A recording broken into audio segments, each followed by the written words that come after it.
So, hi everyone. Thank you very much for attending this second webinar of our uh, international conference on policy diffusion and development cooperation. Uh, I'm Osmany Porto de Oliveira, and I am the coordinator of this conference that have moved all online due to the pandemic. First of all, I would like to thank everyone who is attending the conference and also attending this webinar. I'm going to share with you a few updates before we start our webinar. These updates are the updates of the conference. It's just going to take a few minutes. So we have been working very hard in order to adapt the event to the circumstances and do everything online. And we are learning a lot, learning by doing this, because none of us have had previous expertise on this. So we have started with our first webinar in July, which is already available here in our YouTube channel. And what we are doing is that the webinars are going to be available in the YouTube channel, and then we are going to edit a single presentations and put it also here in our YouTube channel for you to watch the specific presentations of each researcher. So some news of the conference are, the first is that we have already prepared a classroom of each panel where you can work with your groups towards the reflection of the main topics of your panel. In this space, you can share documents and the coordinators of the panels are going to work with this with you by sharing documents, concept notes, and all other material that you find appropriate on your panel. So if you have any questions about this, you can contact your panel coordinator. The second news is that the conference publication is confirmed. So we're going to have a conference publication with papers that are going to be presented.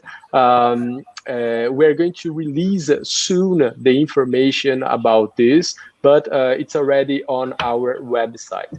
We're going to have also a book launch. So we were able to get a partnership with Routledge and with Edward Elgar, and we are going to have a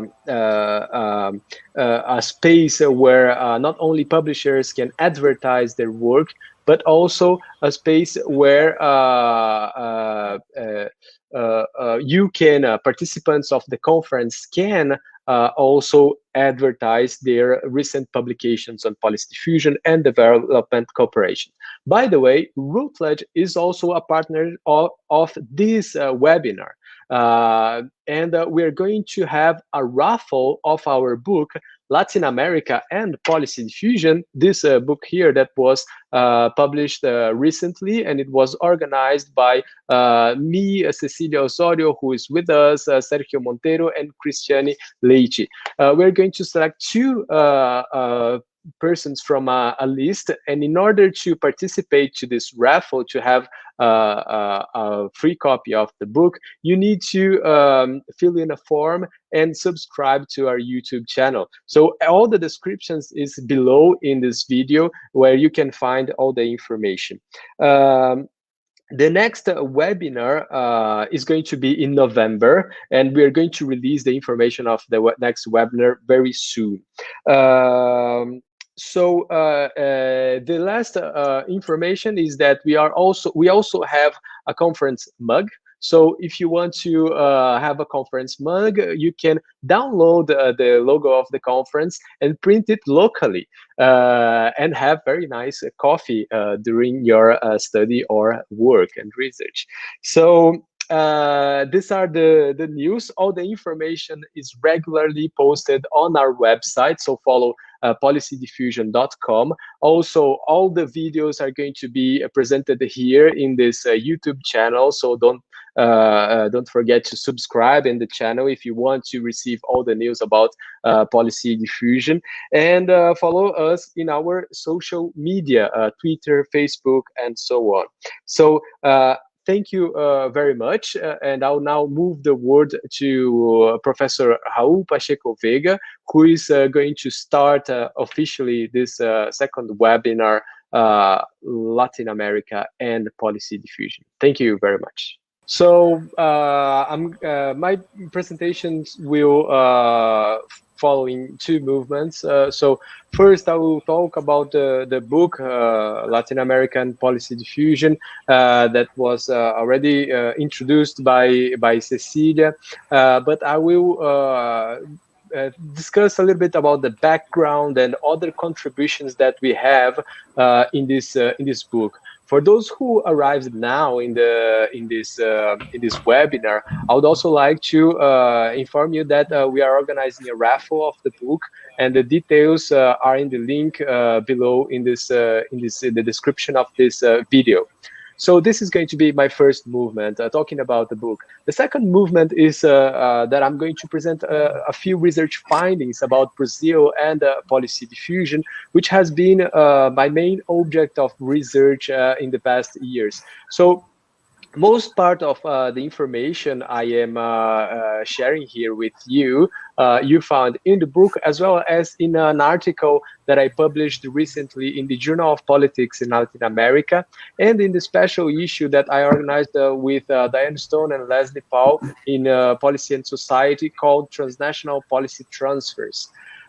So about the book, this is the result of the first event we organized in 2016 at the Brazilian Center of Analysis and Planning here in São Paulo. About it was called the Seminar of Policy Diffusion, and at that time we understood that it was missing a piece discussing the place of Latin America in the literature.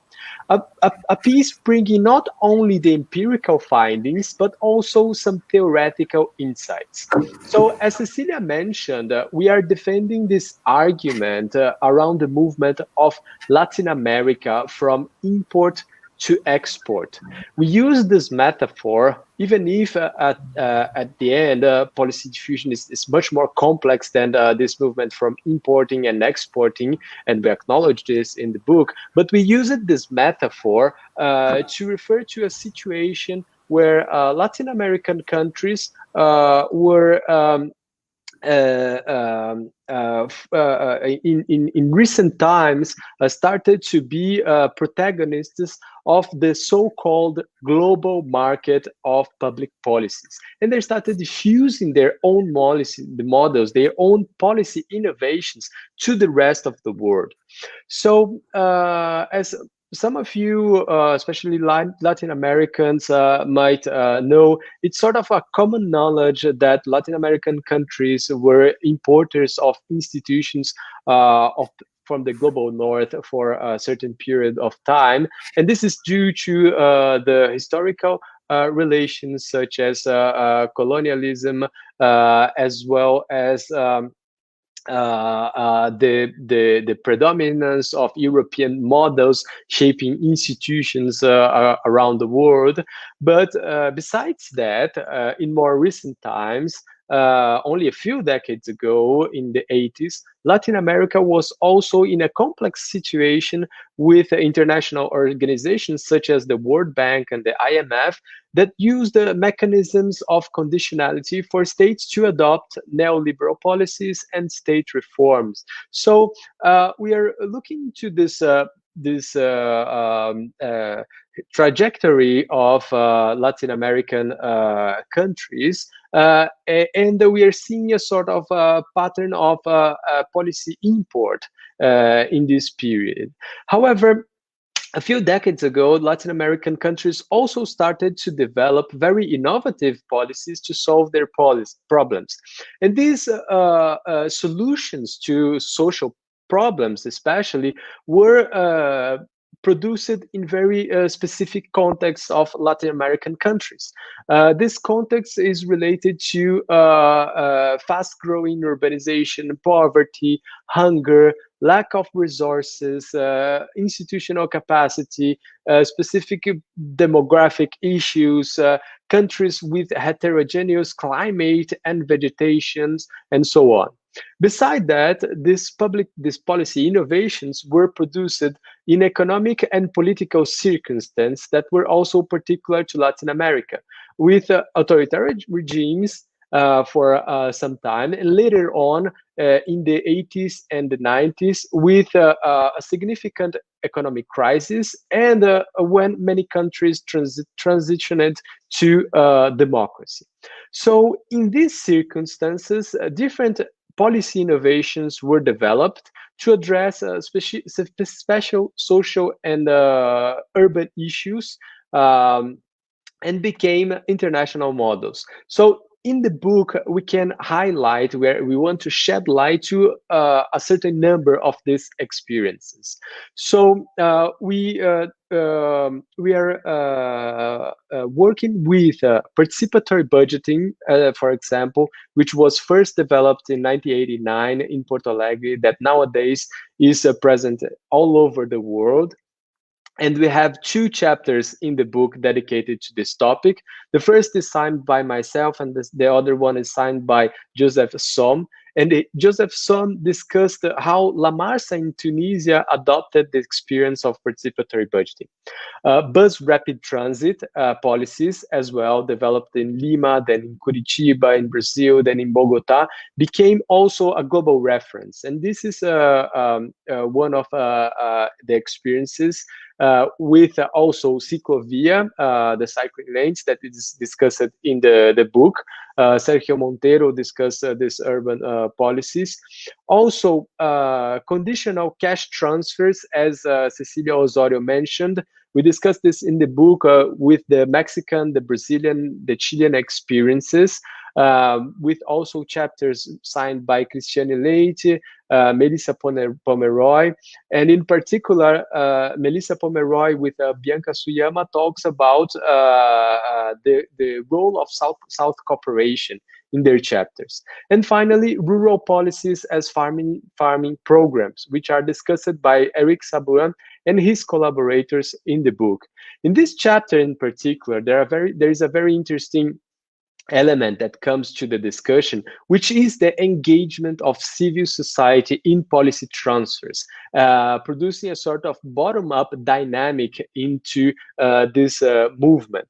And this is something that was overlooked by the literature, insofar as most of policy transfer analysis is focused on governmental agents or public policy communities and other agents, but not always look into the role of civil society, which often perform a very important role in public policy production as well.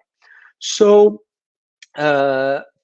this is from the empirical perspective, these objects that we analyze in the book.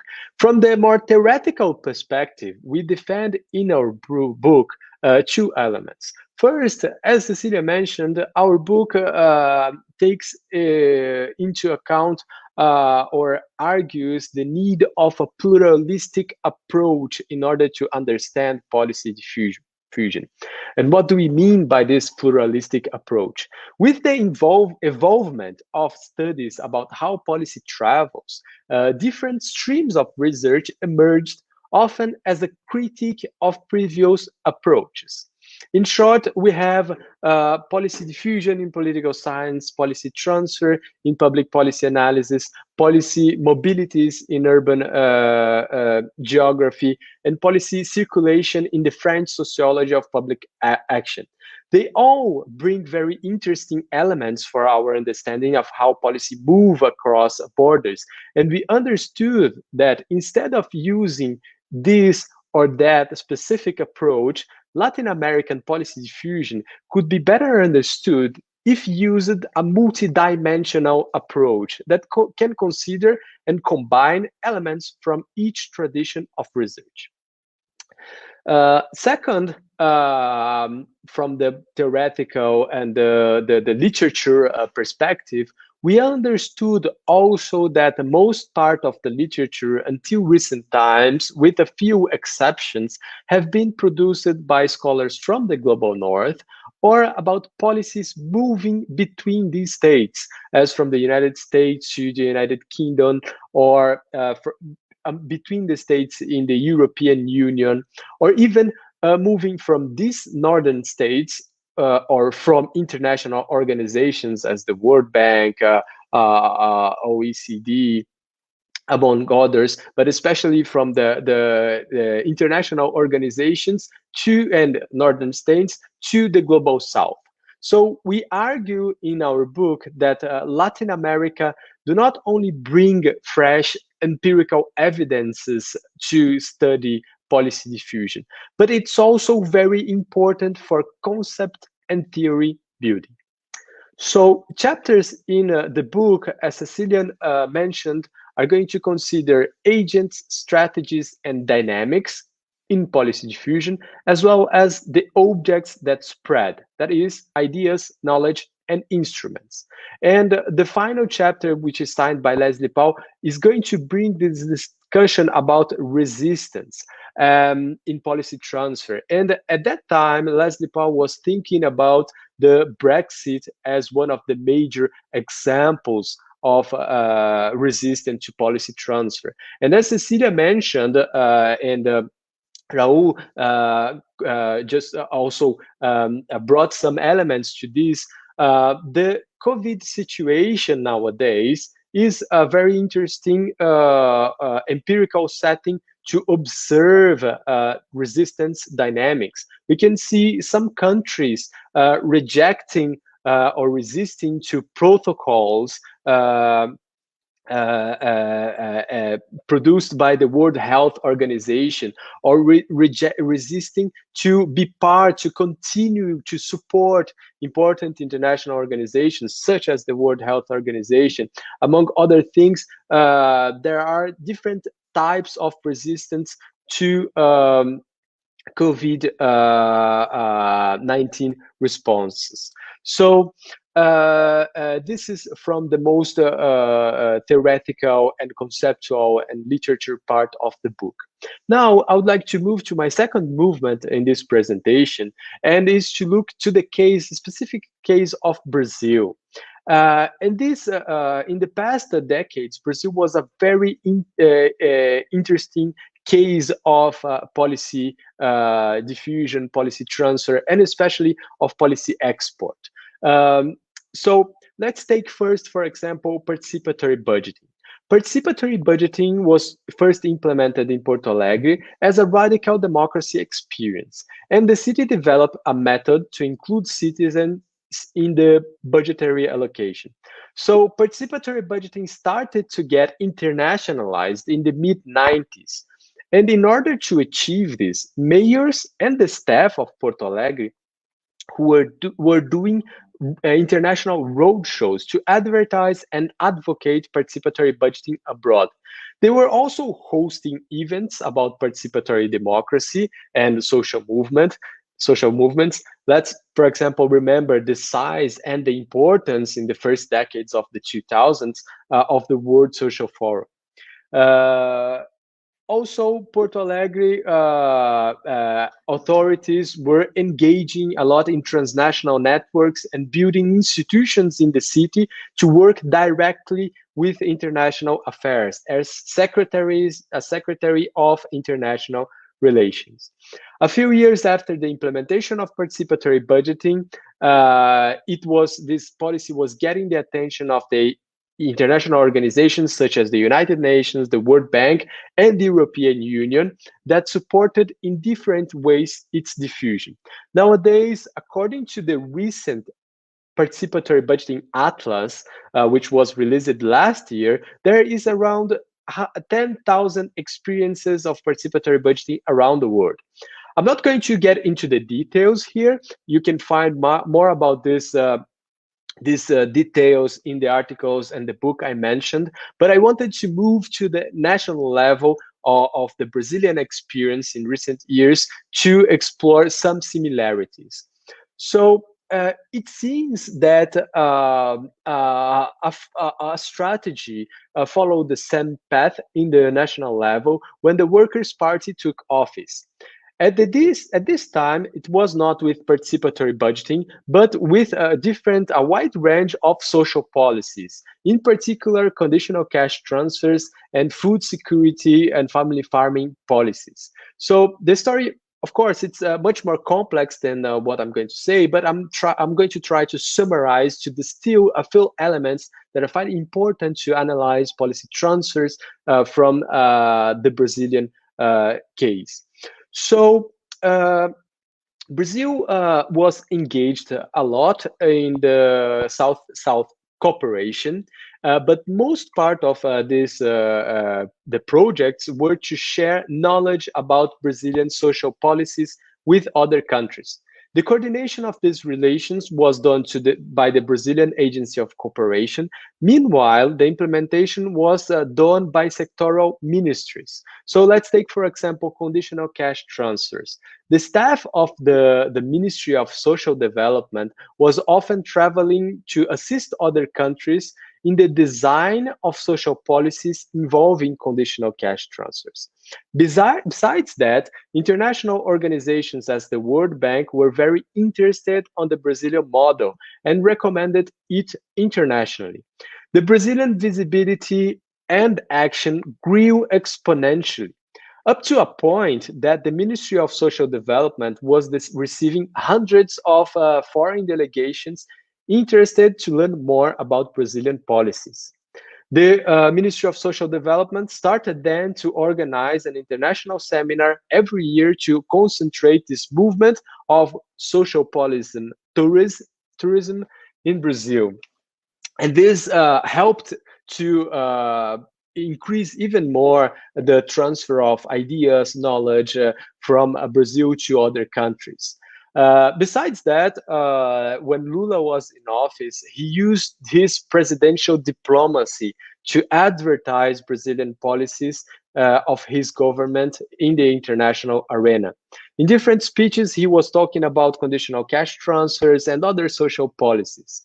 So what can we learn from this experience? So Brazilian policy transfer rationale involved at least 4 elements. So the individual engagement on international promotion of public policies with agents that I called policy ambassadors. The second is the combination between governmental organizations and civil servants implementing policy transfers. The third element is the organization of events that bring foreigners to visit and learn about public policies in loco.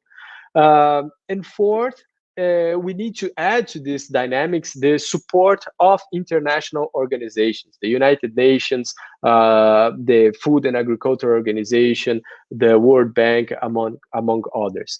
And now, I won't go further on this, but Brazil is only one of the example of new insights that Latin America policy transfer studies can offer us to think more about concepts and theory building.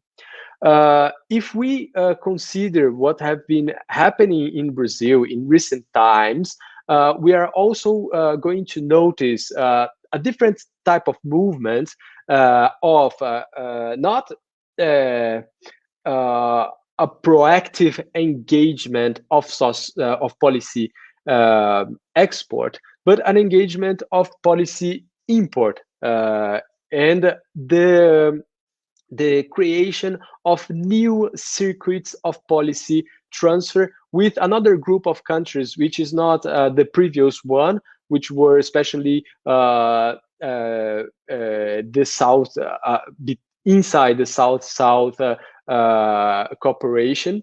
But we have been seeing this movement of policy import again. So it's Latin America offers a very interesting place to understand, to look, to think about policy transfer. And my main message here is to encourage students and scholars, researchers to go deeper in this adventure, because the area needs to be developed even further with contributions not only from Latin America, but from the Global South in general, which must not consider only, as I mentioned here, two different types of cases. Studies should not consider only national policies, but both national and subnational policies, because the urban sphere is also a very fertile ground of policy circulation in general. So this was what I have prepared to present to you today, and thank you very much for your attention.